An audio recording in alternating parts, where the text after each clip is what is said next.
কাছে জেনে নেব, মায়েরা যদিও জানেন তবু একটু মায়েদের কাছে জানবো যে মা দুর্গার কটা ছেলে আর কটা মেয়ে, কটা ছেলে আর কটা মেয়ে? মা আঙুলে দেখান, হাত দিয়ে। দুটো মেয়ে দুটো ছেলে, ঠিক। আচ্ছা, দুটো মেয়ের নাম কি? লক্ষ্মী আর সরস্বতী। কার মেয়ে? কার মেয়ে? দুর্গা, তাই তো নাকি? বারবার জিজ্ঞাসা করছি কারণটা দেখুন, এক্ষুনি কথাটা কিন্তু উল্টে যাবে। তাহলে মা দুর্গার মেয়ে হচ্ছে লক্ষ্মী আর সরস্বতী, তাই তো? এবার মা দুর্গাকে সৃষ্টি করলেন কে? না তিনজন দেবতা, ব্রহ্মা, বিষ্ণু, মহেশ্বর। এই তিনজনের শক্তিতে মা দুর্গার সৃষ্টি হলো মহিষাসুরকে বধ করবার জন্য। এবার মহিষাসুরকে বধ করে মা দুর্গা ব্রহ্মার কাছে এলেন, এসে বললেন আপনি আমাকে বিবাহ করুন। ব্রহ্মা বললেন তোমাকে আমি জন্ম দিয়েছি, তুমি আমার মেয়ে, আমি তোমার বাবা। মা দুর্গা বিষ্ণুর কাছে গেলেন, তিনি বললেন তুমি আমার মেয়ে, আমি তোমার বাবা। তখন মা দুর্গা ভোলেনাথের কাছে গিয়ে বলছে আপনি আমাকে গ্রহণ না করলে আমি আত্মহত্যা করব। শিব ঠাকুর বললেন একবার নয় 108 বার যদি দেহটাকে পাল্টাতে পারো তখন তুমি আমাকে পাবে। তাহলে এবার ভেবে দেখুন, তাহলে মা দুর্গার বাবা হচ্ছে ব্রহ্মা, মা দুর্গার আরেক বাবা হচ্ছে বিষ্ণু। তাহলে ভগবান বিষ্ণু যদি মা দুর্গার বাবা হন, ভগবান বিষ্ণুর স্ত্রীর নাম কি? বিষ্ণুর স্ত্রীকে লক্ষ্মীর ভান্ডার পাচ্ছেন তোমার? হ্যাঁ, রাধে রাধে। মা লক্ষ্মী ভগবান বিষ্ণুর স্ত্রী। তাহলে ভগবান বিষ্ণুর স্ত্রী হচ্ছে লক্ষ্মী, ভগবান বিষ্ণু হচ্ছে বাবা। তাহলে বাবার স্ত্রী আমার কে হবে? আমার বাবার স্ত্রী আমার কে হবে? মা হবে তো। তাহলে এক্ষুনি ভালো করে বিচার করে দেখুন, মা দুর্গার বাবা যদি বিষ্ণু, তার স্ত্রী যদি লক্ষ্মী হয়, তাহলে মা দুর্গার মা হয়ে যাচ্ছে না লক্ষ্মী? ও যে ঝিয়ের পেটে মায়ের জন্ম তোমরা ভেবে করবে কি? যাদের গায়ে কাঁদ লেগেছে তোমরা ভেবে করবে কি? যাদের গায়ে কাঁদ লেগেছে। ঘর আছে তার দুয়ার নাই, ঘর আছে কিন্তু দরজা নেই আর জানালাও নেই, কিন্তু ভেতরে একজন আছে। বলে সে ঢুকলো কি করে? সেটা কি? বলে ডিম। ডিমের মধ্যে দরজাও থাকে না, জানালাও থাকে না, কিন্তু ভেতরে একজন থাকে। হাঁসের ডিমের মধ্যে হাঁস আছে, পাখির ডিমের মধ্যে পাখি আছে। তাহলে ঘর আছে তার দুয়ার নাই, ও গো লোক আছে তার বাক্য নাই গো, বলো কে তাহারে আহার যোগায়, কে বাদাই সন্ধ্যাবাতি। আজ কে তাহারে আহার যোগায়, কে বাদায় সন্ধ্যাবাতি। ও যে ফকির লালন ভেবে বলে,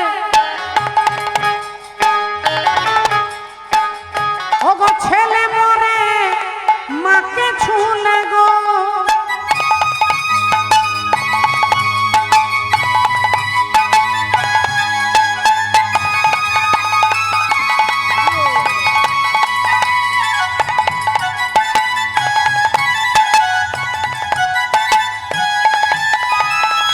ফকির লালন ভেবে বলে, ছেলে মরে, ছেলে মরে যায় যদি মাকে ছুঁয়ে দেয়, সে আবার কে ছেলে বাবা? ছেলে মাকে ছুঁয়ে দিলে ছেলে মরে যাবে? ছেলে মায়ের কোলে থাকে, ছেলে মায়ের কোলে খায়, ছেলে মায়ের কোলে হিসি করে, আর এখানে বলছে ছেলে মাকে ছুঁয়ে দিলে ছেলে মরে যাবে। সেই ছেলেটাকে, ছেলে হচ্ছে নুন, নুন নুন লবণ। লবণ কোথা থেকে সৃষ্টি হয়? বলে সমুদ্রের গর্ভ থেকে, সমুদ্র থেকে। তাহলে সমুদ্র হচ্ছে মা, নুন হচ্ছে ছেলে। ওই এক মুঠো নুন নিয়ে সমুদ্রের জলে ফেলে দেবেন, বলে হরিবোল হয়ে যাবে। রাধে। ও যে ফকির লালন ভেবে বলে, ছেলে মরে মাকে ছুলে গো, বলি এই কয় কথার তত্ত্ব নইল। এই কয় কথার তত্ত্ব নইলে, এই কয় কথার তত্ত্ব নইলে, ও গো তার হবে না ফকিরি। যাদের গায়ে কাঁদ লেগেছে তোমরা ভেবে করবে কি? যাদের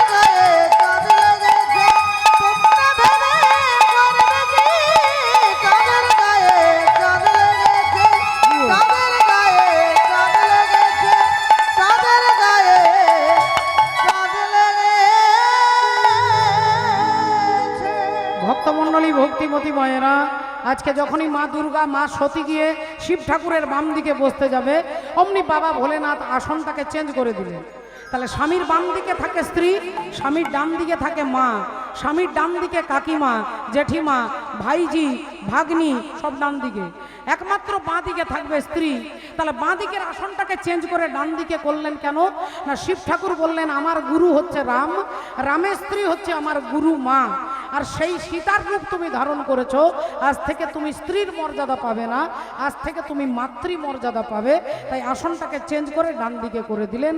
আর এদিকে প্রজাপতি দক্ষ রাজা একটা জায়গায় তার মাথা খারাপ হয়ে গেছে, আমাকে দেখে উঠে দাঁড়ালো না, আমাকে দেখে নমস্কার করলো না, আমাকে দেখে মাথা নিচু করলো না, আমার বিনা অনুমতিতে বেরিয়ে চলে গেল।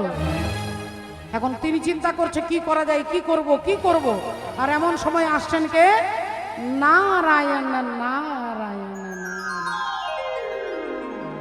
নারদ মুনি এসেছে। ভক্তিমতী মায়েরা, নারদ মুনি এসে আজকে প্রজাপতি দক্ষ রাজার কাছে দাঁড়িয়েছে। হ্যাঁ, প্রজাপতি দক্ষ রাজার কাছে তিনি এসে দাঁড়িয়েছে। রাধে রাধে। একবার সবাই মিলে বলবো, বলো ভগবান কৃষ্ণচন্দ্র কি, বলো রাধা রানী কি, बोलिए भागवत महापुराण की, अनंत कोटि भक्त वृंदों की, निताई गौर प्रेमानंदे। हरि हरि बोल हरि बोल हरि हरि। राधा ढूंढ रही किसी ने मेरा श्याम देखा, राधा ढूंढ रही किसी ने मेरे श्याम देखा, राधा ढूंढ रही किसी ने मेरे श्याम देखा।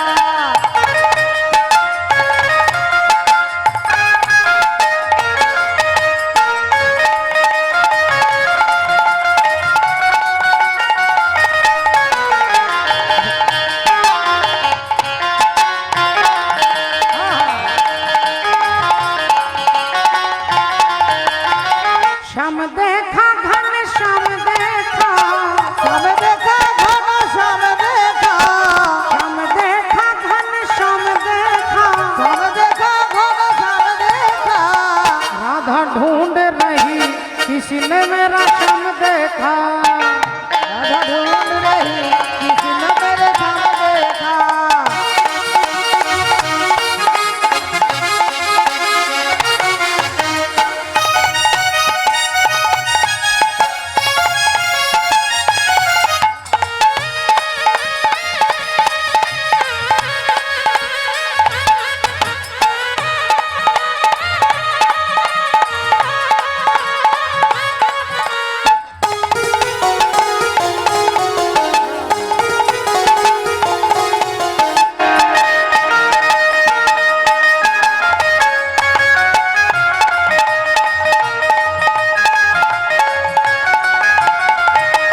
राधा तेरा श्याम हमने गोकुल में देखा, राधा तेरे श्याम हमने गोकुल में देखा, राधा तेरा श्याम हमने गोकुल में देखा, राधा तेरे श्याम हमने गोकुल में देखा।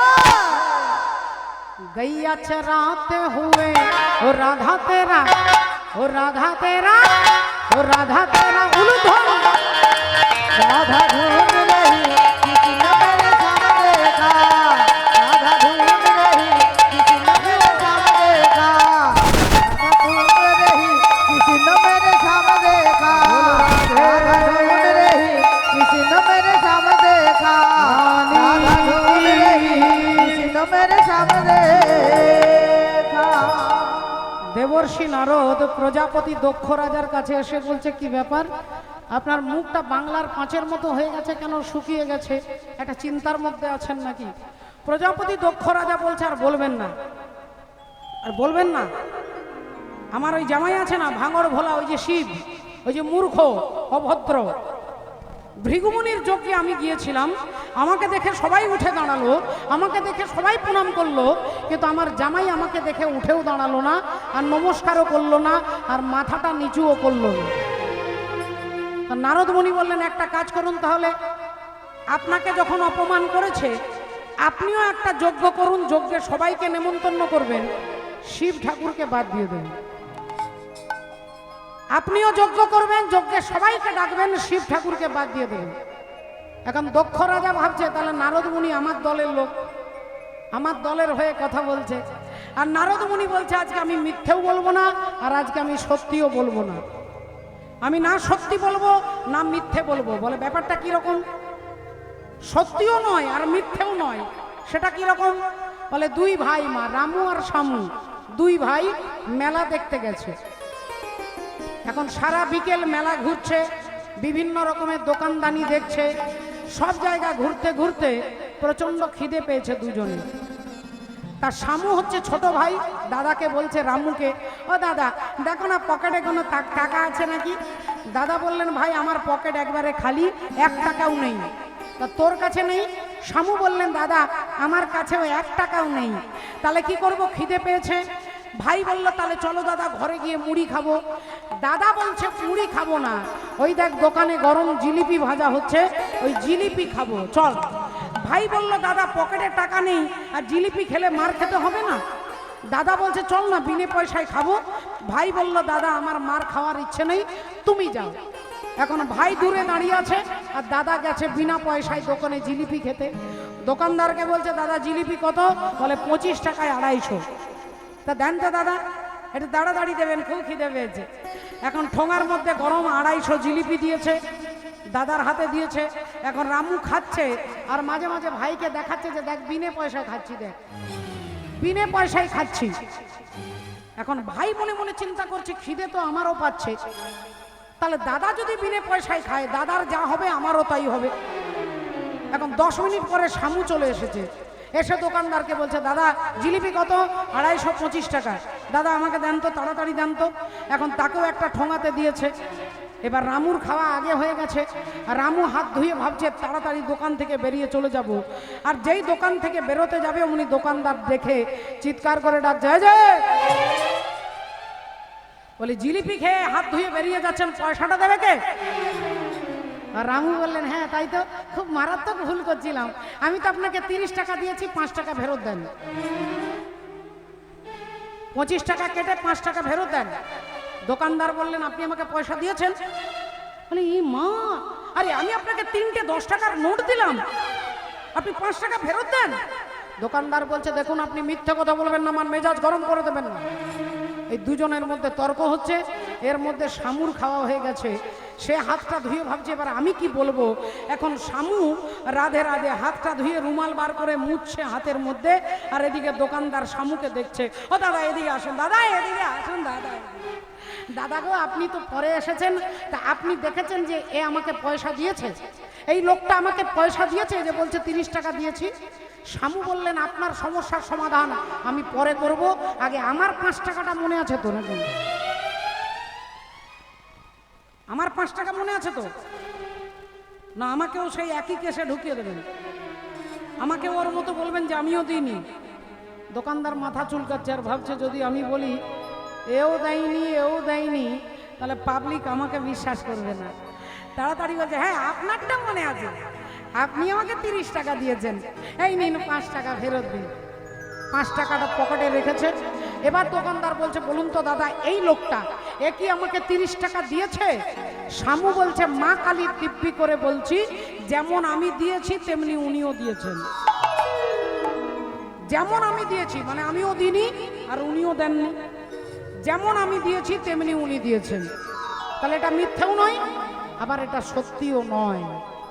তাই প্রজাপতি দক্ষ রাজাকে দেবর্ষি নারদ বলছেন যখন আপনাকে শিব ঠাকুর অপমান করেছে আপনিও এক কাজ করুন, সবাইকে নেমন্তন্ন করবেন, শিব ঠাকুরকে বাদ দিয়ে দেবেন। তো দক্ষ রাজা ভাবলেন খুব ভালো আইডিয়া দিয়েছে, ভালো কথা, তাহলে আমি একটা যজ্ঞ করব, যজ্ঞের নাম হচ্ছে বাজপেয়ী যজ্ঞ। সবাইকে নেমন্তন্ন করতে গেলে সবার নামে চিঠি লিখতে হবে। এখন সবার নামে চিঠি লিখেছে আর চিঠিগুলো নারদ মুনির হাতে দিয়েছে যে আপনি সবার বাড়ি বাড়ি গিয়ে দিয়ে আসবেন। নারদ মুনি চিঠি নিয়ে যাচ্ছে, যেথা প্রজাপতি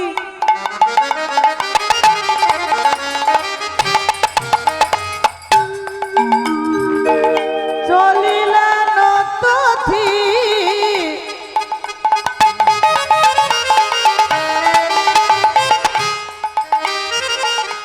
যেথা প্রজাপতি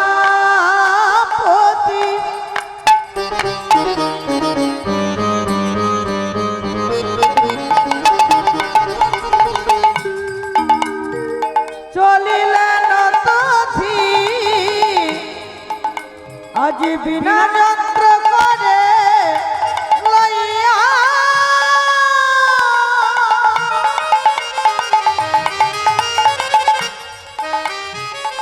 বিনায় তান ধনে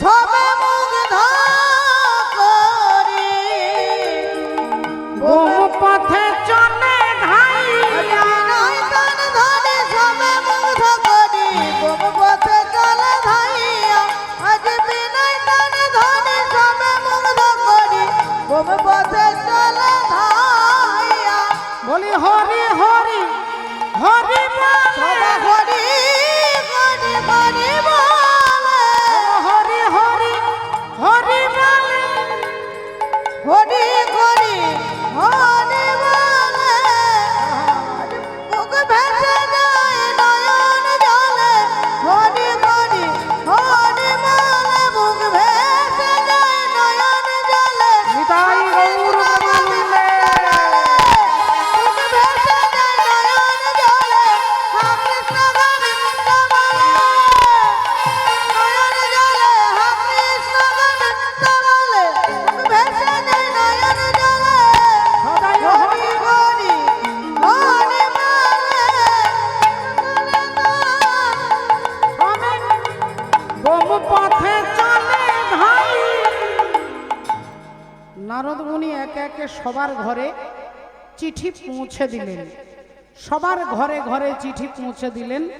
সমস্ত দেবতা, যোগী, ঋষি, মুনি, গন্ধর্ব সবাইকে চিঠি দিলেন। শুধু চিঠিটা বাদ পড়ে গেল কার বাড়ি? শিব ঠাকুরের বাড়ি। শিব ঠাকুরকে নেমন্তন্ন করলেন না। এখন যথারীতি বাবা ভোলেনাথের তাতে কিছু যায় আসে না। তিনি মান অপমান সবকে জয় করে বসে আছে। এখন তিনি আনন্দে কৈলাস পর্বতে ভগবানের ধ্যান করছেন। আর এদিকে দক্ষ প্রজাপতির বাড়িতে যজ্ঞ, দেবতারা সবাই সকাল সকাল স্নান সেরে সবাই সুন্দর করে সেজে নিজ নিজ পত্নীকে সঙ্গে নিয়ে আর সব বিমানে চেপে যাচ্ছে। এখন কৈলাস পর্বতের ওপর দিয়ে যাচ্ছে, ওপর দিয়ে যাচ্ছে। এমন সময় এক দেবী দেখতে পেলেন যে মা সতী সকালবেলায় বাগানে ফুল তুলছে, বাগানে ফুল তুলছে। সতী বাগানে ফুল তুলছে, মালা গেঁথে শিব ঠাকুরের গলায় পরাবে। চম্পা পারুল জুথি টগর চমেলা আর সই সইতে নারী এই ফুল ঝামেলা। চম্পা পারুল জুথি টগর চামেলা আর সই সইতে নারী এ ফুল ঝামেলা। চম্পা পারুল জুথি টগর চামেলা আর সই সইতে নারী এ ফুল ঝামেলা। সাজায় ফুলের ডালি বসে রয়ে বনমালী সাজায় ফুলের ডালি বসে রয়ে বনমালী যার লাগিয়ে ফুল সেই হানে হেলা ফেলা আর সই সইতে নারী এ ফুল ঝামেলা। চম্পা পারুল জুথি টগর চামেলা আর সই সইতে নারী এ ফুল ঝামেলা। চম্পা পারুল জুথি টগর চামেলা আর সই সইতে নারী এ ফুল ঝামেলা। এদিকে মা সতী বাগানে ফুল তুলছে, এদিকে একজন দেবী আর দেবতা দক্ষ রাজার বাড়ি যাচ্ছে।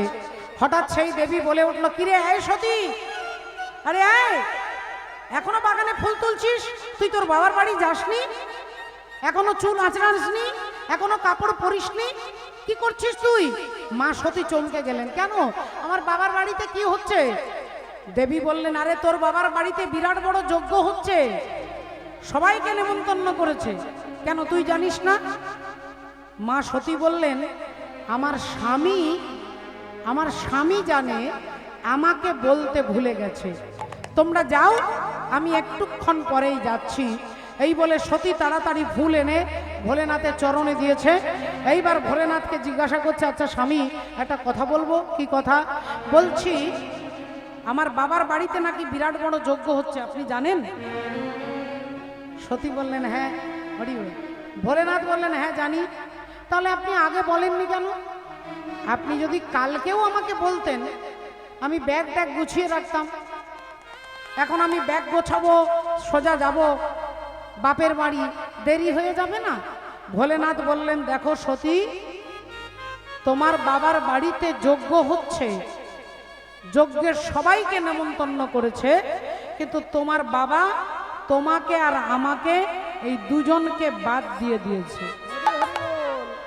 সতী বললেন, অসম্ভব, আমার বাবা আমাদের বাদ দিয়ে দেবে কেন? কেন বাদ দেবে? বললেন, তোমার বাবা একদিন ভৃগু মুনির যজ্ঞে গিয়েছিলেন, সেখানে সবাই তোমার বাবাকে দেখে উঠে দাঁড়িয়েছে, নমস্কার করেছে, কিন্তু আমি চোখ বন্ধ করে গোবিন্দের ধ্যানে ছিলাম, ভগবানের ধ্যান করছিলাম, তাই তোমার বাবাকে উঠে দাঁড়িয়ে নমস্কার করতে পারিনি বলে তোমার বাবা ভেবে নিয়েছে যে আমি ওনার শত্রু, ভেবে নিয়েছে আমি ওনার শত্রু।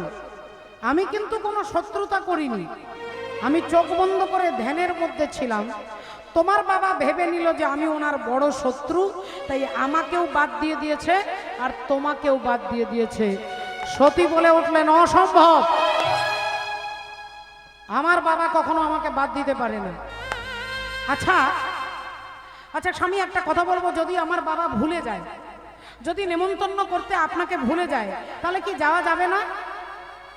বাবা ভোলেনাথ বললেন, তোমার বাবা যদি আমাকে ভুলে যেত, আমাকে নেমন্তন্ন করতে যদি তোমার বাবা ভুলে যেত, আমি 100 বার তোমার বাবার বাড়ির দরজায় যেতাম, কিন্তু তোমার বাবা আমাকে ভুলে যাননি, আমাকে ইচ্ছে করে বাদ দিয়ে দিয়েছে। সতী বললেন, ঠিক আছে, আপনাকে যেতে হবে না, আমি চললাম। ভোলেনাথ বললেন, দেখো সতী, তুমি ওখানে যেও না, সহ্য করতে পারবে না, ওখানে গেলে সহ্য করতে পারবে না, তাই আমি বলছি তুমি যেও না। মা সতী বললেন, আমি সব পারবো, আমি চললাম। শিব ঠাকুরকে প্রণাম করে যেই কাপড়টা পরেছিল ওই কাপড়টা পরেই মা সতী বাপের বাড়ি যাচ্ছে। আর রাস্তায় যেতে যেতে ভাবছে, আমার বাবা খুব খুশি হবে, আমার বাবা আমাকে জড়িয়ে ধরবে, আমার বাবা আমার মাথায় হাত বুলিয়ে দেবে, আমার বাবা আমাকে আশীর্বাদ করবে, আমার বাবা আমাকে দেখে আনন্দিত হবে। এই বিনা নেমন্তন্নে মা সতী বাপের বাড়ি যাচ্ছে, মনের আনন্দে যাচ্ছে।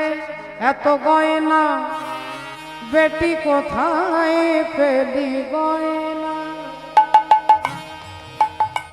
এত গয়না বেটি কোথায় পেলি গয়না, বেটি কোথায় পেলি গয়না, বেটি কোথায় পেলি গয়না। শৃঙ্গির ওপর ভিঙ্গি হয়ে, ভিঙ্গির উপর ভিঙ্গি গয়ে, কেন বাপের বাড়ি চলে এলি? এত গয়না বেটি কোথায় পেলি গয়না, বেটি কোথায় পেলি গয়না। অবস্থা তোর আছে জানা,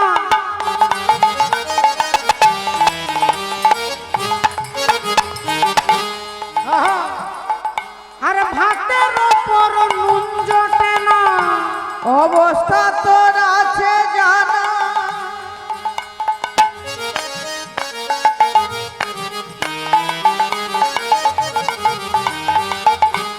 ভাতের ওপর নুন জোটে না, বলে তবে কেন নবাবিয়া? আহা তবে কেন নবাবিয়ানা, তবে কেন নবাবিয়ানা।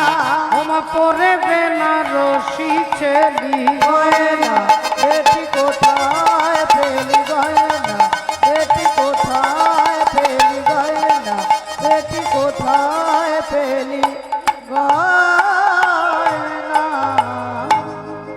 এখন ভোলেনাথ নন্দী আর ভিঙ্গিকে বলছে, তোরা মায়ের পেছনে পেছনে যা, মাকে লক্ষ্য রাখবি যা।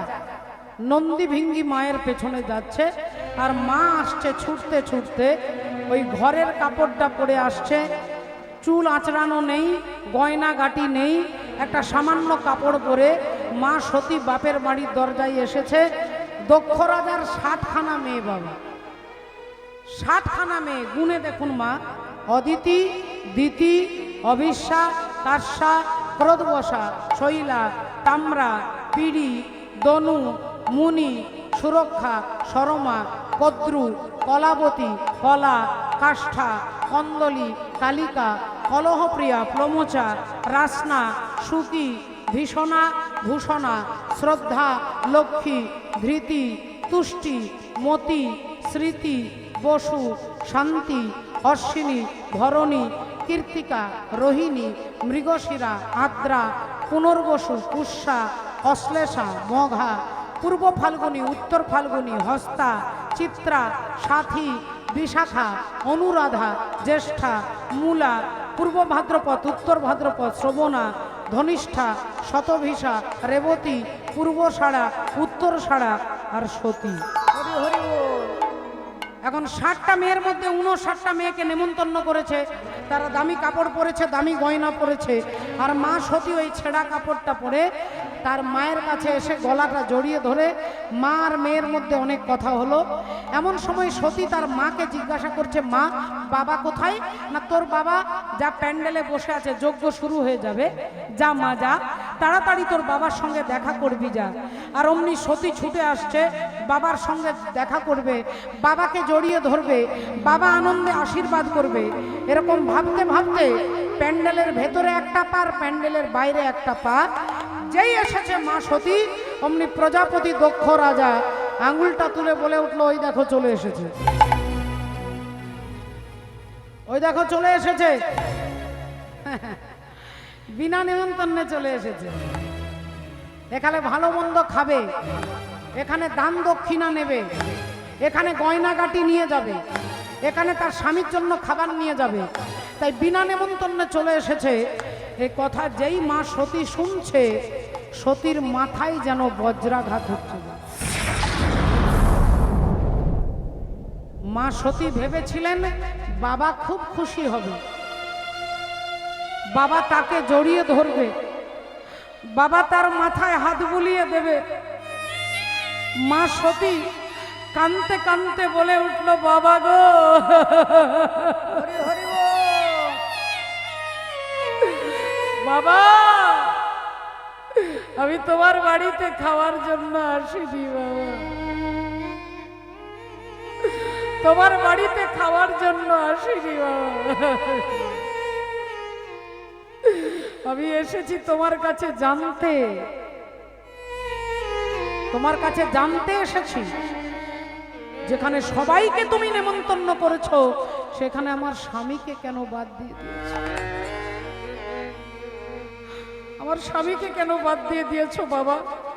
প্রজাপতি দক্ষ রাজা বলে উঠলো, তোর স্বামীর যোগ্যতা আছে? এরকম ভদ্র সমাজে দাঁড়ানোর যোগ্যতা আছে? তোর স্বামী ভালো কথা বলতে পারে, তোর স্বামী ভালো পোশাক পরে, তোর স্বামী শ্মশানে মশানে ঘুরে বেড়ায়, তোর স্বামী একটা অভদ্র, তোর স্বামী হচ্ছে মূর্খ, তোর স্বামী হচ্ছে বাঁদরের মতো চোখ। আর যেই এ কথা বলেছেন, সতী বলে উঠলো, বাবা তুমি আমার স্বামীকে চেনো না বাবা, তুমি আমার স্বামীকেই চেনো না। আমার স্বামী হচ্ছে শিব, আর শিব মানে মঙ্গল, শিব মানে মঙ্গল। এখানে কমিটির যে দাদা ভাইয়েরা যারা কীর্তন করাচ্ছেন, তাদেরকে জিজ্ঞাসা করুন তো, এত কষ্ট করে এত দায়িত্ব মাথায় নিয়ে কীর্তন কেন করাচ্ছেন? তারা বলবে গোটা গ্রামের কল্যাণের জন্য, গোটা গ্রামবাসীর কল্যাণের জন্য তারা এতটা দায়িত্ব নিয়ে এতটা পরিশ্রম করে কীর্তন করাচ্ছেন। পেছনে আছে কি না মঙ্গল চিন্তা ভাবনা। তাহলে এটা শিব যুক্ত যজ্ঞ। আর যেখানে কোনো মঙ্গল চিন্তা ভাবনা থাকে না, পাড়ার লোককে দেখানো, শুধু অহংকার, শুধু বৈভব দেখানোর জন্য, বলে সেটা হচ্ছে শিবহীন যজ্ঞ। তাহলে তুমি আমার স্বামীকেই চেনো না? আমার স্বামী হচ্ছে শিব, আর তুমি আমার স্বামীকে এত বড় কথা বলছো। চলে যা, তোর স্বামীর ঘরে চলে যা। তোকে তো আমি ডাকিনি, তোর স্বামীকে তো আমি নেমন্তন্ন করিনি, দূর হয়ে যা, চলে যা। সতী বললেন, বাবা সেই মুখ যে আমার নেই বাবা। আমি আমার স্বামীকে অনেক কথা শুনিয়েছি, স্বামী আমাকে বারবার বলেছে, সতী তুমি যেও না, তুমি যেও না, তুমি যেও না। কিন্তু আমি স্বামীর কোনো কথা না শুনে তোমার কাছে এসেছিলাম বাবা, অনেক আশা নিয়ে এসেছিলাম। কিন্তু বাবা আজ না পারবো স্বামীর ঘরে যেতে, আর না পারবো তোমার ঘরে থাকতে, কারণ তুমি আমার স্বামীর নিন্দা করেছো, তাই আমি না পারবো তোমার ঘরে থাকতে। আর স্বামীর কথার অবাধ্য হয়ে এসেছি, তাই না পারবো স্বামীর ঘরে যেতে। তাহলে একটাই রাস্তা আমার জন্য খোলা আছে। কি করলেন মা সতী?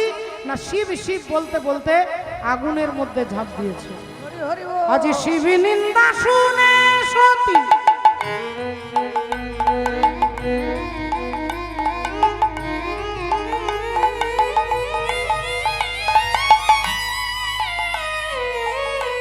সহিতে নারিল শিব নিন্দা শুনে সতী।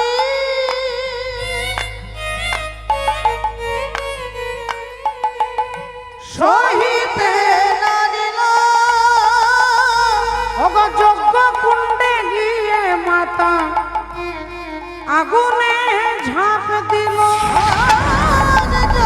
কুণ্ডে গিয়ে মাতা আগুনে ঝাঁপ দিল।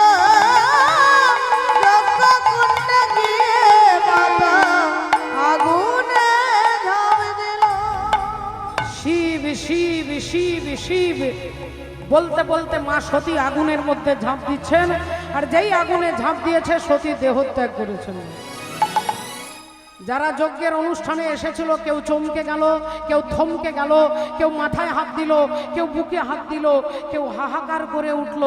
আর সতীর মরা দেহটা পড়ে আছে। নন্দী ভিঙ্গি গিয়ে মায়ের পায়ে আছাড় খেয়ে পড়লেন, মা এ তুমি কি করলে? মা এ তুমি কি করলে? একবারের জন্য আমাদের কথা তুমি ভেবে দেখলে না। মা মাগো মা, আমায় ছেড়ে কোথাও তুমি চলে যেও না। মা মাগো মা, আমায় ছেড়ে কোথাও তুমি চলে যেও না। কাজের দিনে কিংবা ছুটি দিন এলে যেন চোখ চাইলে দেখি তোমায় চোখ ভরে। কোনো দুঃখ পেলে মন ভাঙলে পাই যেন মা তোমার সান্ত্বনা। মা মাগো মা, আমায় ছেড়ে কোথাও তুমি চলে যেও না। এ কি করলে মা? এ কি করলে? আমাদের ছেড়ে চিরকালের মতো তুমি আমাদের ছেড়ে চলে গেলে মা। একবারের জন্য আমাদের কথা ভাবলে না, একবারের জন্য ভাবলে না যে আমরা বাবার কাছে গিয়ে কি করে মুখ দেখাবো। একবারের জন্য তুমি চিন্তা করলে না যে আমরা কেমন করে বাঁচবো, কেমন করে থাকবো। চিরকালের মতো আমাদের ছেড়ে চলে গেলে মা।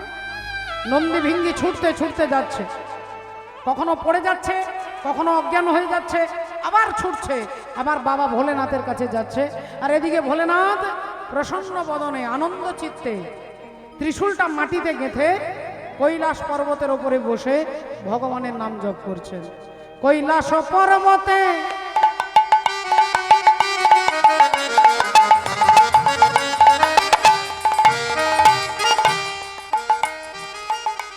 অতি আনন্দেতে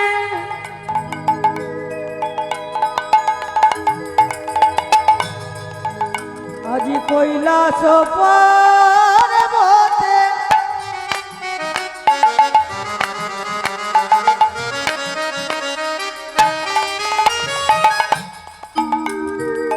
অতি আনন্দেতে বসিয়া রয়েছে ভোলা,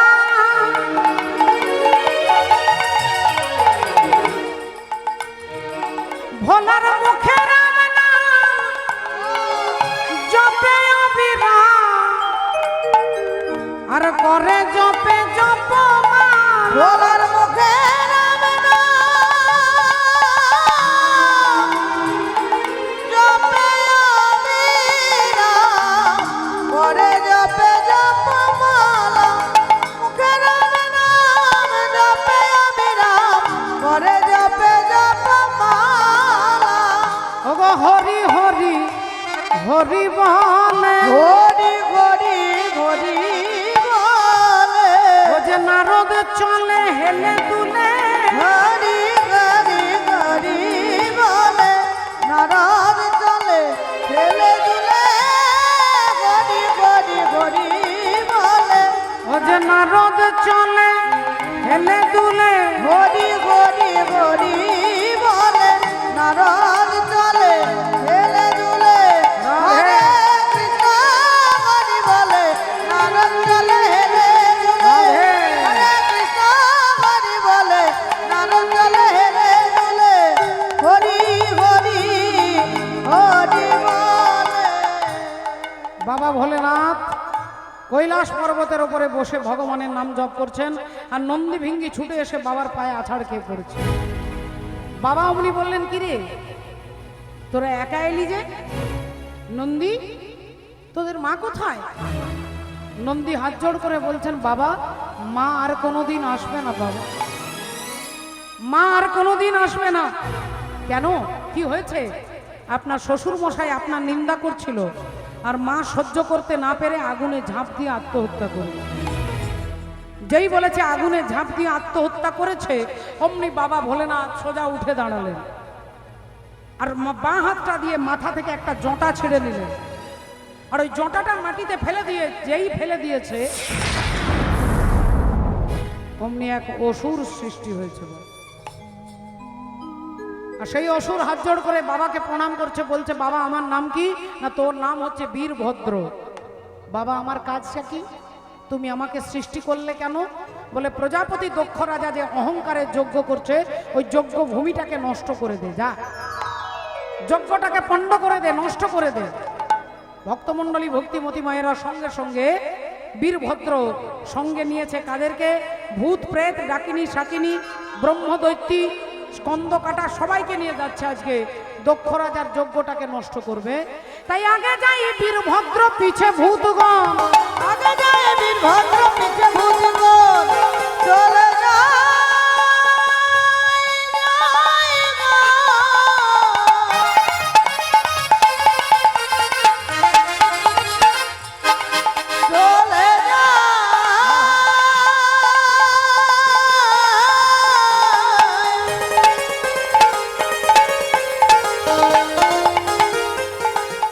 চলে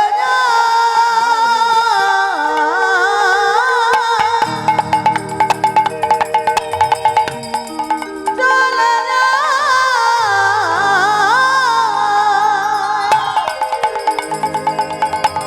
আগে যায় বীরভদ্র পিছে ভূতগণ, আগে যায় বীরভদ্র পিছে ভূতগণ। আর দক্ষালয়ে সবে এসে দিল দর্শন, আজি দক্ষালয়ে সবে এসে দিল দর্শন, দক্ষালয়ে সবে এসে দিল দর্শন। প্রজাপতি দক্ষ রাজার প্যান্ডেলটাকে আগে ভেঙে দিলেন। ভূত প্রেত সবাই প্যান্ডেল ভেঙে দিলেন, কোথাও জল ঢেলে দিলেন, কোথাও মাটি ঢেলে দিলেন, কোথাও ছাই ভস্য ঢেলে দিচ্ছে। আর অমনি বীরভদ্র কি করছে, যে আগুনটা জ্বলছিল আগুনের মধ্যে প্রস্রাব করে নিভিয়ে দিয়েছে। আর যেই আগুনটা নিভে গেছে, অমনি প্রজাপতি দক্ষ রাজা বড় বড় চোখ করে কাঁপতে কাঁপতে বলছে, তোদের মালিক যেমন অভদ্র, তোরাও সেই রকম অভদ্র। তোদের মালিক যেমন ছোট লোক, তোরাও সেই রকম ছোট লোক। আর যেই মালিকের নিন্দা করেছে শিব নিন্দা, অমনি বীরভদ্রের হাতে ত্রিশূলটা ছিল, ওই ত্রিশূলটা ছুঁড়ে দিয়ে আর যেই ত্রিশূলটা ছুঁড়ে দিল দক্ষ রাজার মুন্ডটা কাটা হয়ে গেল। মুন্ড কাটা হয়ে গেল না।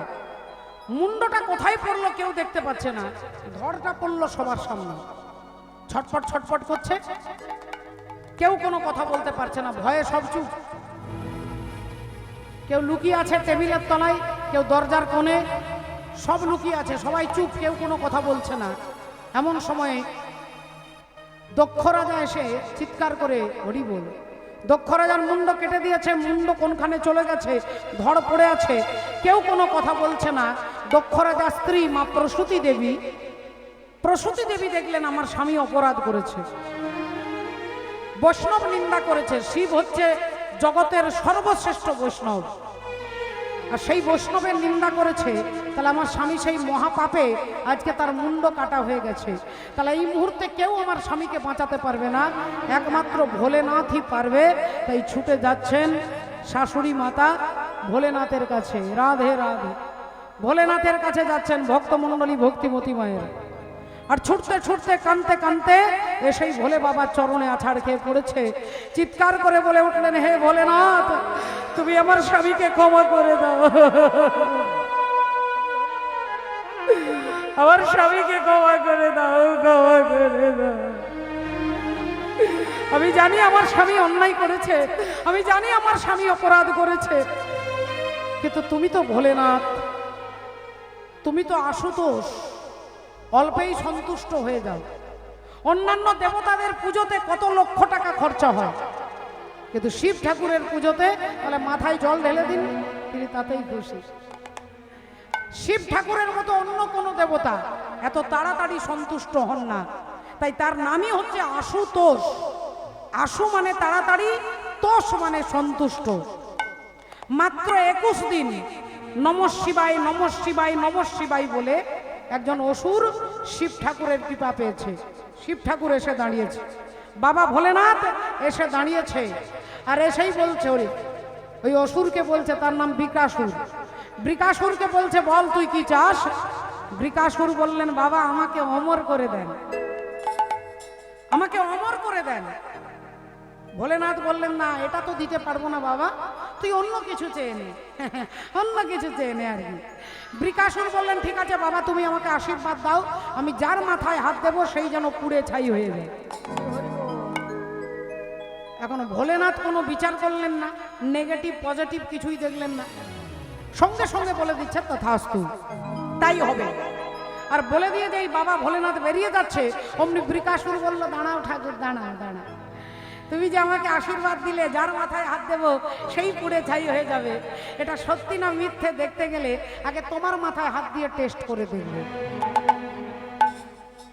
এখন শিব ঠাকুর মহাবিপদে পড়েছে, এইবার তিনি কি করবে, কি করে রক্ষা করবে, তাকে তো বলে দিয়েছে তথাস্তু।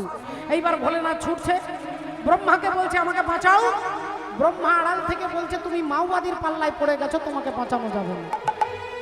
তাহলে কে আমাকে বাঁচাবে? একমাত্র হরি বাঁচাবে, হরিকে ডাকুন, একমাত্র হরি বাঁচাবে। আর যেই বলেছে অমনি ভোলেনাথ মা প্রভু হরিকে ডাকছেন, হরি বল রে, হরি বল রে, হরি বল রে, বল রে, হরি বল রে, হরি বল রে, হরি বল রে, বল রে, বল রে, হরি বল রে, হরি বল রে, হরি বল রে, হরি বল রে, বল রে, হরি বল রে, হরি বল রে, হরি বল রে, বল রে, বল রে, হরি বল রে, হরি বল, হরি বল, হরি বল ভাই, হরি বল, হরি বল, হরি বল ভাই, হরি বল, হরি বল, হরি বল ভাই, হরি নামে বিনা জীবের আর গতি নাই, হরি নাম বিনা জীবের আর গতি নাই, হরি বল রে, হরি বল রে, বল রে, বল রে, হরি বল রে, হরি বল রে, হরি বল রে, বল রে, বল রে, হরি বল রে, হরি বল রে, হরি বল রে, বল রে, বল রে, হরি বল রে।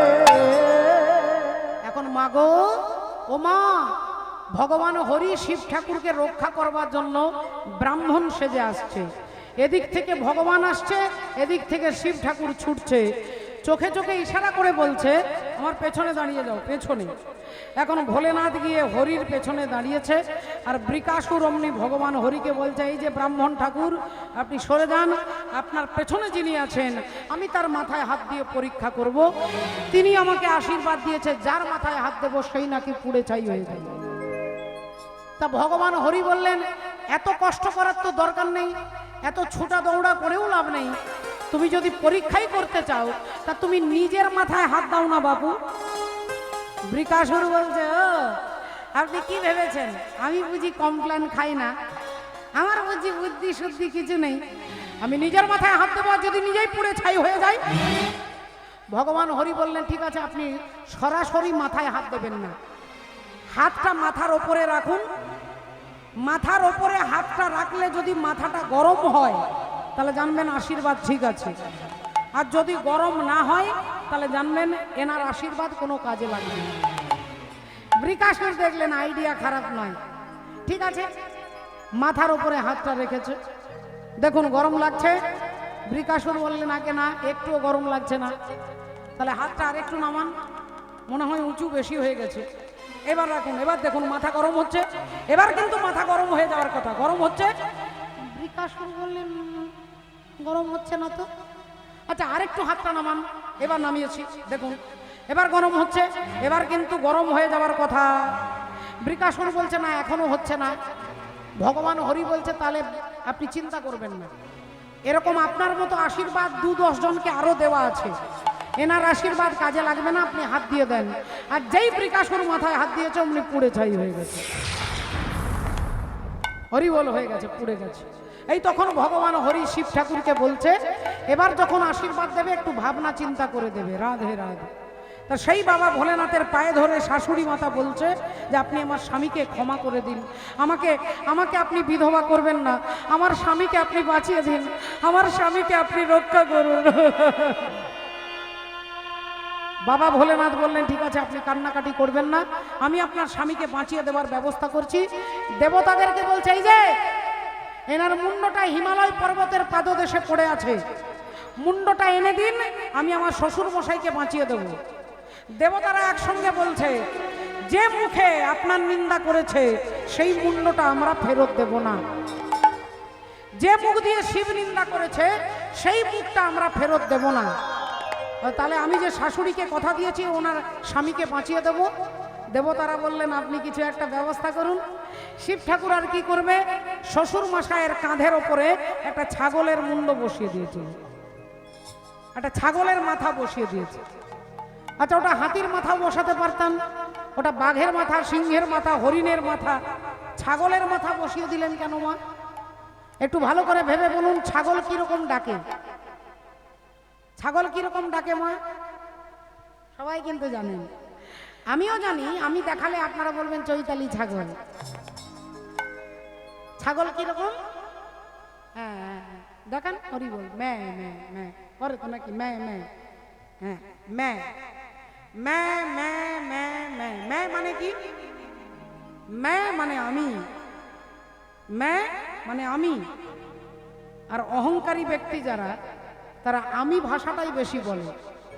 আমি এই হরিনামে 50,000 টাকা চাঁদা দিয়েছি, আমি ওর মেয়ের বিয়েতে 1 লক্ষ টাকা দিয়েছি, আমি ওকে গয়না করিয়ে দিয়েছি, আমি ওখানে একটা জায়গা কিনে দিয়েছি, আমি একটা দামি গাড়ি কিনেছি। এই আমি কথাটা, আমি যদি মেয়ে হয় তাহলে বারবার আমি আমি আমি কে করতো না? প্রজাপতি দক্ষ রাজা। ভেতরে তার অহংকার, তাই অহংকারের প্রতীক হিসেবে ওই ছাগলের মুন্ডটা মাথায় বসিয়ে দিয়েছে। তুমি ভেবেছ কি মনে এই ভুবনে, ওগো তুমি যাহা করে গেলে কেহ জানে না, বারে বারে যার আশা হলো ওরে বাড়ি ভরে আর আশা হবে না, ওরে মন বারে বারে আর আশা হবে না। তুমি ভেবেছ কি মনে এই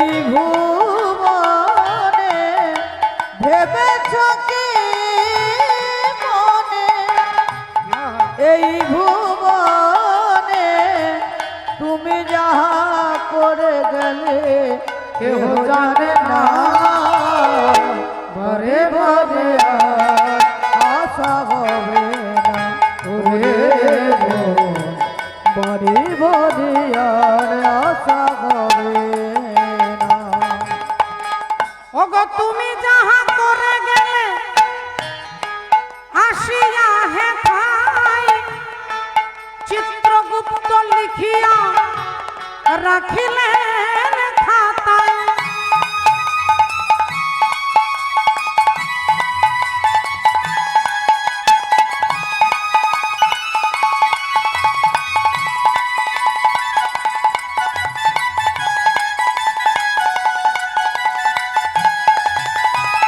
ওগো তুমি যাহা করে গেলে আসিয়া হে চিত্রগুপ্ত লিখিয়া রাখিবেন খাতায় তোমার বিচার করিবে সেই দেবতায় বিচার করিবেন সেই দেবতা ও যে তার কাছে ফাঁকি চুকি কিছু চলে না ঘরে ঘরে আর আশা হবে না ওরে মন বাড়ি বাড়ি আর আশা হবে না ওরে মন বাড়ি বাড়ি আর আশা হবে হরিও। ওরে মন বাড়ি বাড়ি আর আশা হবে না ওরে রাধে। মন বাড়ি বাড়ি আর আশা